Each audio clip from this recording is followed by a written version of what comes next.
Hi, it's Grandpa Butler. Nice to have you with me tonight. So, a couple of grandkids suggested that we do a breathing dragon up in the night sky. And so, this is a sketch we're going to use for the dragon for his flames red and yellow. And then, what we're going to do is he's going to be white, and so we're going to use some light blue to get some contrast in the white. So before I actually do the dragon, I'm going to do the sky around him. And so these are the colors of the sky: Terrawinkle blue, cobalt blue, and then this Prussian blue here would be the dark one. I've already done that here. It just takes a little while to go back and forth. So I'll highlight that and go back there.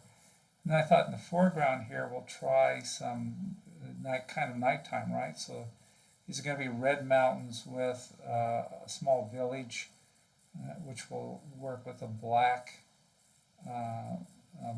and yellow windows, black buildings with yellow windows showing. And so that's our adventure for today. I appreciate the grandkids for their suggestions, and for all of you for your patience here while Grandpa works on this stuff. Uh, I do this to kind of relax. The grandkids said, hey, it would be fun if you did some videos on how you do your art.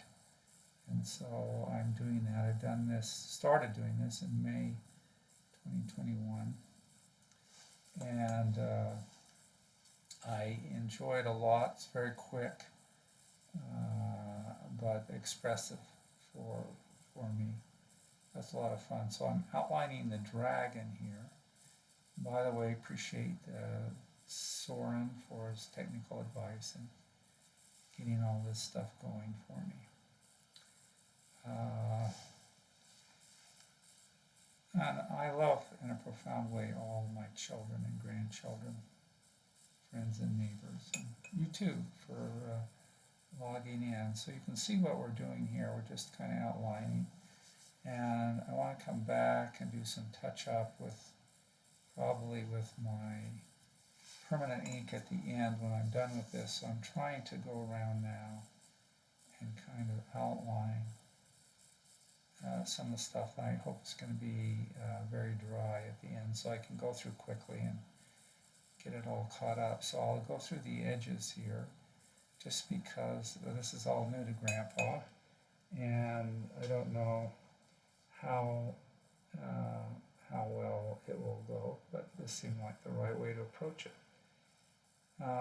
So we don't see many dragons in our area of the woods, and I hope the ones you see are all friendly. I think this is basically a friendly dragon. I asked the grandkids if it was breathing on a Martian ship or some sort of foreign intergalactic threat to Earth. They said, no, it's just breathing. So they clearly want it to be kind of a pacifist dragon here.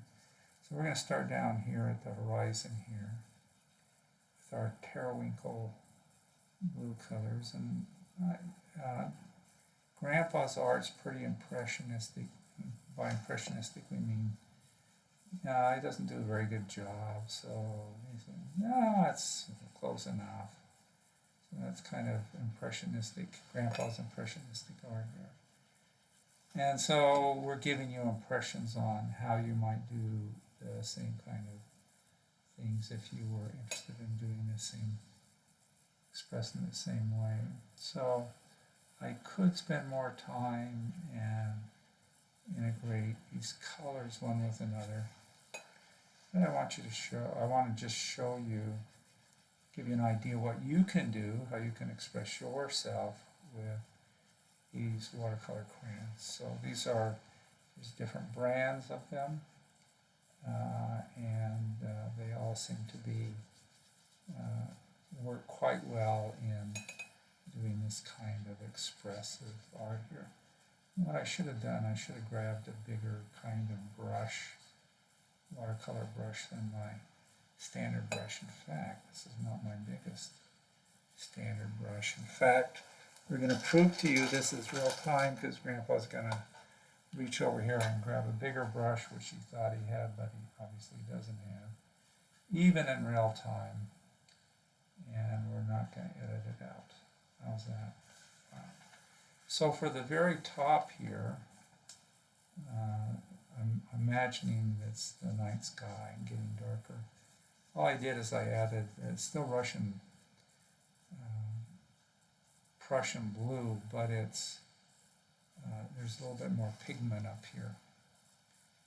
And so I'll just touch them up a little bit more and let that darker pigment come up.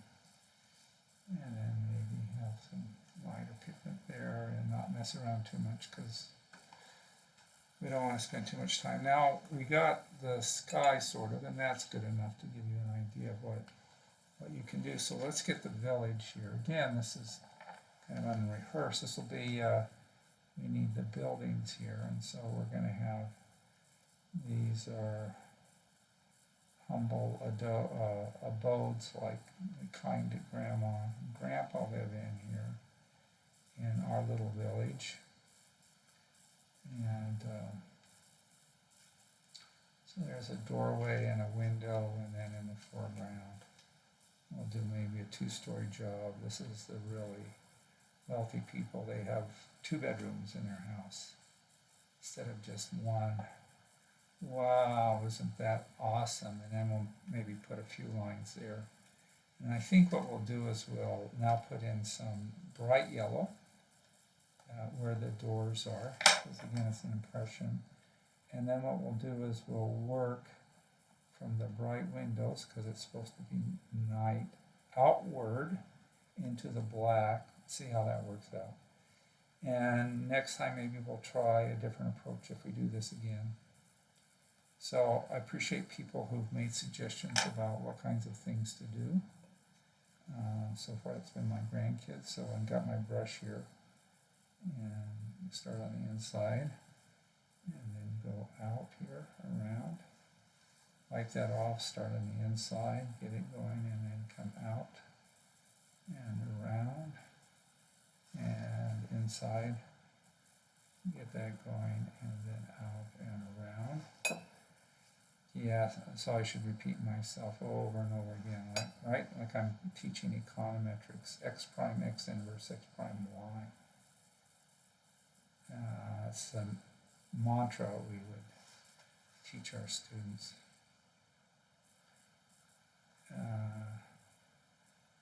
It was all for them actually understanding what that means, but we got a lot of resistance. We wanted to have little 5x7 cards with formulas that they would come to the exams with that. I didn't do that.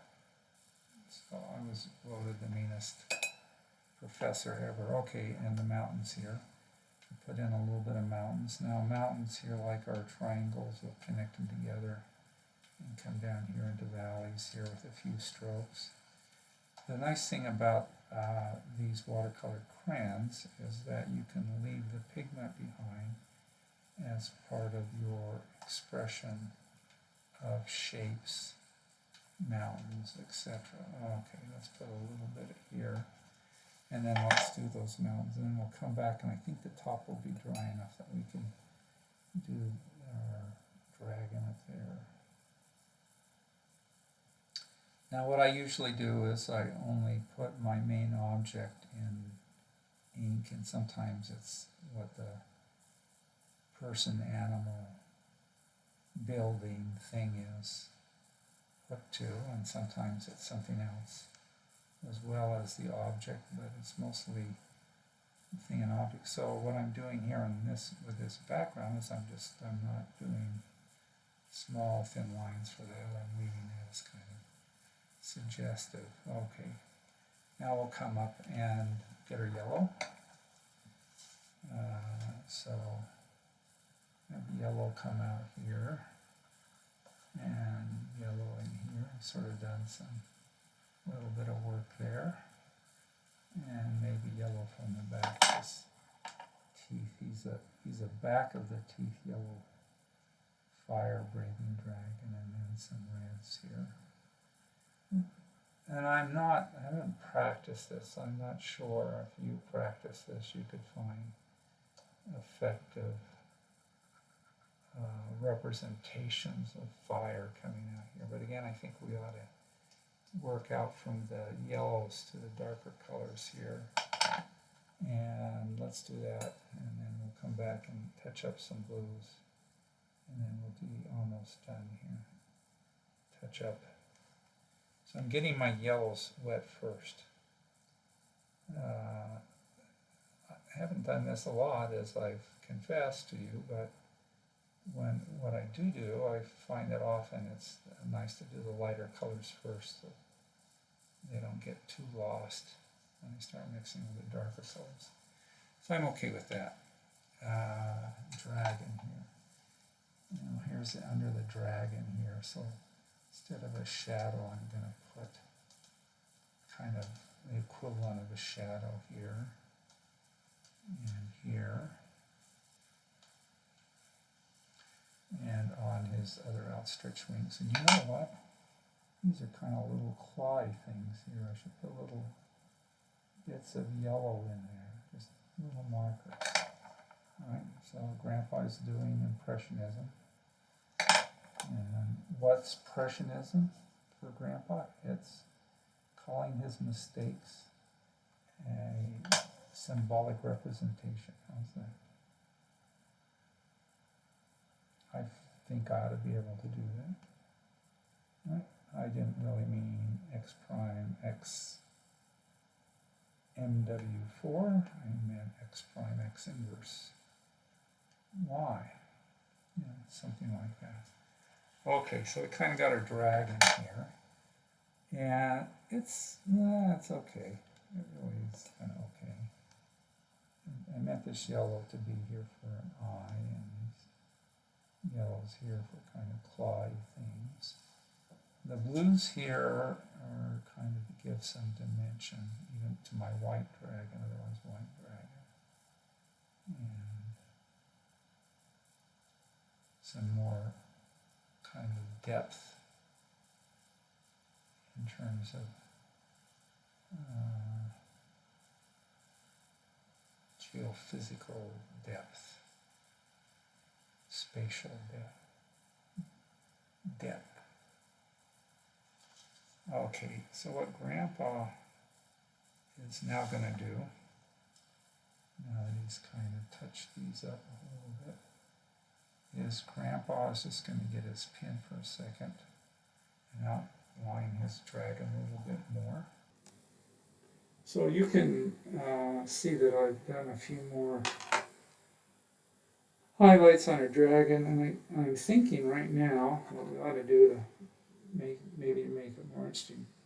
Maybe someone's standing up on this building and he's looking up. He's maybe even pointing to the dragon there. He's there with his kids. And also kind of looking up the dragon